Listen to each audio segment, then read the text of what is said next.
Assalamualaikum warahmatullahi wabarakatuh. Saya Muhammad Eko Edi Solihin dari semester 6, Prodi Pendidikan Bahasa dan Sastra Indonesia. Saya di sini membuat video untuk memenuhi tugas UAS mata kuliah Filsafat Bahasa yang diampu oleh Bu Mailan Arsanti. Di sini saya akan membahas tentang teori kognitivisme. Apa itu teori kognitivisme? Teori kognitivisme adalah salah satu pendekatan atau teori dalam psikologi yang berfokus pada pemahaman tentang bagaimana pikiran, persepsi, memori, dan proses mental lainnya yang mempengaruhi perilaku manusia. Teori ini muncul sebagai tanggapan terhadap pandangan behaviorisme yang hanya memperhatikan perilaku terlihat tanpa memperhatikan proses mental yang mendasarinya.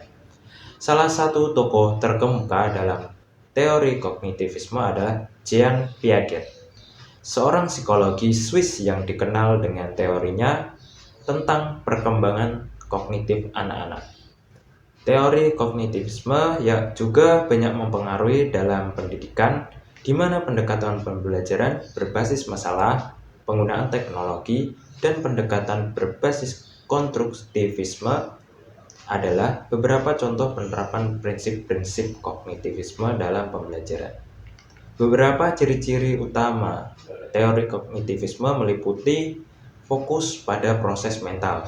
Fokus pada proses mental di sini menekankan pentingnya proses mental seperti pemikiran, perhatian, persepsi, ingatan, dan pengambilan keputusan. Proses-proses ini dianggap memainkan peran kritis dalam mengarahkan perilaku. Yang kedua, model manusia sebagai komputer. Teori kognitivisme sering membandingkan pikiran manusia dengan komputer. Maksudnya adalah bahwa seperti komputer yang memproses informasi, manusia juga mengambil informasi dari lingkungan, memprosesnya dalam pikiran, dan merespon sesuai dengan interpretasi dan pemahaman mereka. Yang ketiga, belajar melalui pengolahan informasi. Teori kognitivisme berpendapat bahwa manusia belajar dengan cara memproses informasi yang diterima dari lingkungan. Proses ini melibatkan penerimaan, penyimpanan, pengorganisasian, dan pengambilan informasi untuk digunakan dalam situasi tertentu. Yang keempat, peran aktif individu. Dalam kognitivisme, individu dianggap sebagai makhluk yang aktif dan bukan sekedar menerima stimulus dari lingkungan dan meresponnya. Sebaliknya, individu mengambil peran aktif dalam proses pengolahan informasi dan pengembangan pemahaman mereka. Yang kelima, pemecahan masalah dan pemikiran abstrak. Kognitivisme menekankan pada kemampuan manusia untuk memecahkan masalah, berpikir abstrak, membuat rencana, dan membuat keputusan berdasarkan pemikiran yang lebih kompleks. Berikut contoh-contoh yang saya akan berikan.